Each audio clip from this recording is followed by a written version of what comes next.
applause for our first comedian, Mr. Rob. What is your last name? Right? Right. That's what I thought. Rob Rice!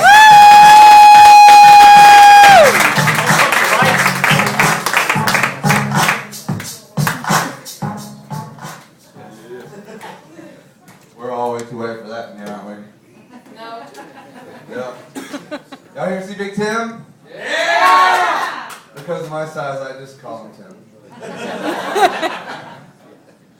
a funny thing happened. I was on the way up here tonight and I stopped to get gas and the guy asked me, he said, "Something wrong with your eyes, man? You look high." And I said, "Well, evidently not."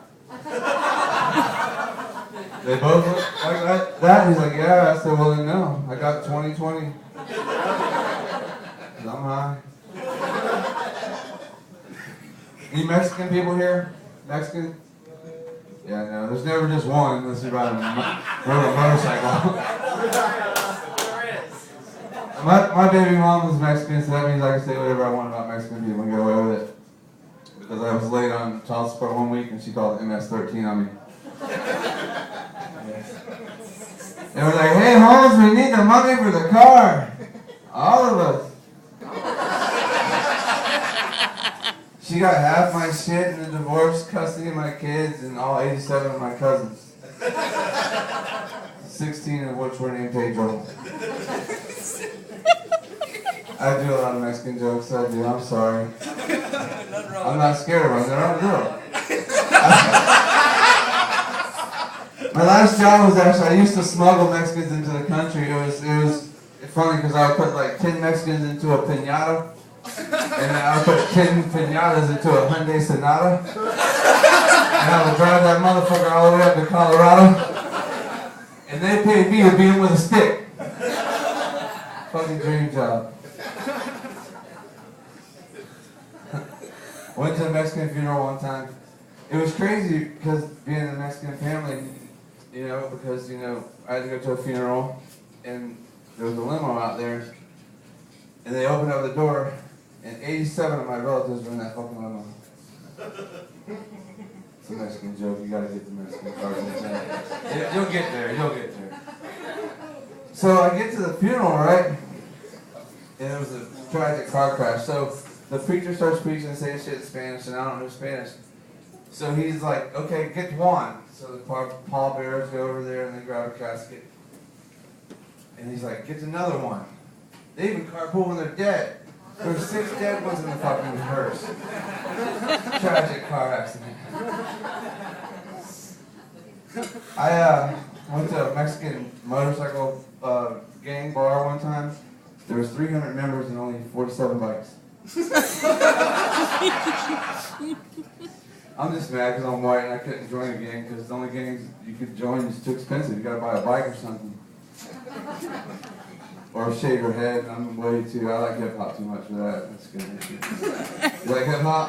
Fine, you're not too. The people in the Census Bureau don't believe me when they call and I tell them I'm Caucasian. They're like, "Are you serious? Because you're the only one on the street." And I'm like, "I know." I was like, "But damn, I got bad credit. You know, I'm home on a Tuesday. I live in Pine Hills. I'm pretty fucking black, dude." On paper, I'm fucking Wesley Snipes black. So let me digest. I'm actually biracial, it's true. When I was a little kid, my parents got divorced and my mom got remarried to a black guy. Which is odd shit in the 70s. You know.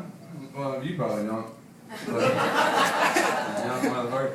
But in the 70s, having a biracial family was crazy because it made me racist because I grew up hating rednecks. And all because this one time we were going to have a big family cookout, right? My stepdad's name was Paul. Black guy, very nice man.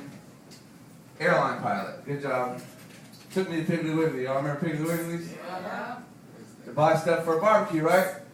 And we were walking out, and this is, 1976 BC, before cellular,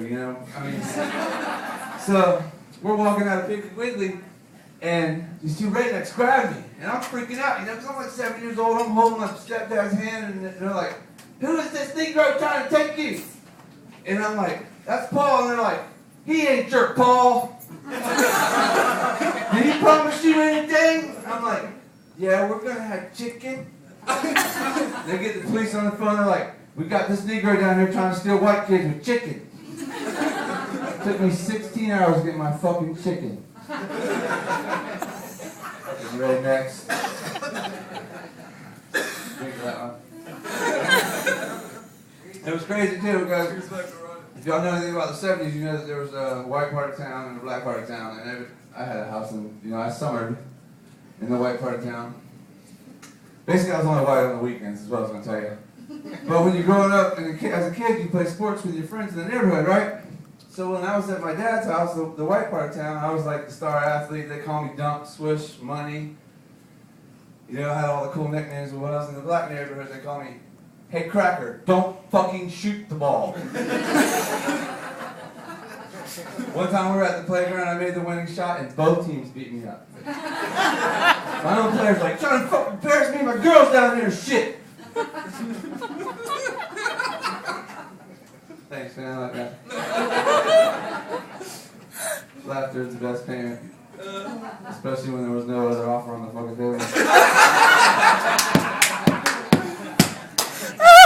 don't